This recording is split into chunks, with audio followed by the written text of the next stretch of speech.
সেদিন ছিল শুক্রবার, একদম মেঘলা দিন। আকাশ ভরে ছিল সাদা মেঘে আর হালকা বৃষ্টির ছোঁয়া। বাইকে করে ঘুরে বেড়ানোর জন্য একদম পারফেক্ট দিন। আমি আর আমার বন্ধু সীমান্ত রওনা হলাম সি বিচের দিকে, রয়্যাল এনফিল্ডে। ফ্লাইওভারে উঠতেই চোখে পড়ল দুই পাশে সবুজ গাছপালা আর উপরে মন মাতানো মেঘলা আকাশ। ফ্লাইওভার থেকে দেখা যাচ্ছিল চট্টগ্রাম বন্দরের অসাধারণ কিছু দৃশ্য। সত্যি মুগ্ধ হয়ে গেলাম। সি বিচে পৌঁছানোর পর দেখি অনেক মানুষ এসেছে বৃষ্টির মজা নিতে। চারদিকে যেন উৎসবের আমেজ, বৃষ্টি, কোলাহল আর প্রকৃতির রং একসাথে মিশে গেছে। আমি সমুদ্র পাড়ে একটু দাঁড়িয়ে থাকি। ঠান্ডা বাতাস আর হালকা বৃষ্টির ছোঁয়া একেবারে মন ছুঁয়ে গেল।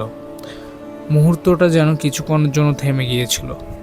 সেখান থেকে আমরা গেলাম আবার নেভাল বিচে, কিন্তু রাস্তাঘাট একেবারেই খারাপ, প্রচুর কাদা আর পানি।